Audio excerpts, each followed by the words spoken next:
ఈ నెల ఏప్రిల్ 27న జరిగే సిట్రస్ మారథాన్లో రైతులకు ఒక అవగాహన కల్పించాలి. అది ఎక్కడి నుంచి అంటే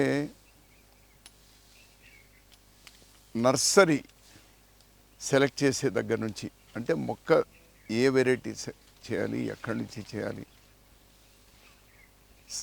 దాన్ని పెంచేటువంటి దానిలో, ఎరువులు వేసేటువంటి దానిలో, లేకపోతే మందులు చీడ పురుగులను రక్షించే దానిలో, హార్వెస్ట్ చేసే దానిలో, నెక్స్ట్ ప్రాసెసింగ్ దానిలో అత్యాధునికంగా అవైలబిలిటీ ఉన్నటువంటి వాటిని అందిపుచ్చుకోవాల్సినటువంటి అవసరం చాలా ఉంది. ప్రతి స్టెప్లో కూడా మొక్క సెలక్షన్ దగ్గర నుంచి హార్వెస్టింగ్, మార్కెటింగ్ దాకా ప్రతి స్టెప్లో కూడా జాగ్రత్తలు తీసుకోవాల్సినటువంటి అవసరం ఉంది. అవి తీసుకుంటేనే ప్రతి చోట ఆ లీకేజెస్ అరెస్ట్ అవుతాయి. రైతన్నకు చివరిగా 4 రూపాయలు ఎక్కువగా లభిస్తుంది. అటువంటి ప్రయత్నం, అటువంటి అవగాహన కల్పించేటువంటి ప్రయత్నమే ఈరోజు సిట్రస్ మారథాన్ హైదరాబాద్లో 27 చేస్తున్నారు. ఇది చాలా హర్షణీయం, అభినందనీయం. ఇది విజయవంతం కావాలి.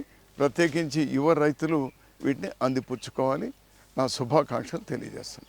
డాక్టర్ ఆర్ఎస్ఎస్ రీసెర్చ్ ఫౌండేషను, మళ్ళీ నవనిర్మాణ ఫౌండేషను, ఈ 2 ఎన్జిఓలు రైతులకు సంబంధించి, రైతుల శ్రేయస్సుకు సంబంధించి మంచి ప్రయత్నాలు చేస్తున్నారు ఫీల్డ్ లెవెల్లో.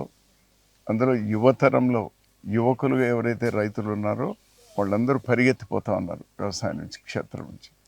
అటువంటి వాళ్ళు మళ్ళీ రప్పించడానికి మీరు చేస్తున్నటువంటి ప్రయత్నం, ఒక లాభసాటి వ్యవసాయాన్ని ఆ యువతకు ఏ విధంగా చూపించాలనేటువంటి ప్రయత్నం ఏదైతే చేస్తున్నారో చాలా అభినందనీయం.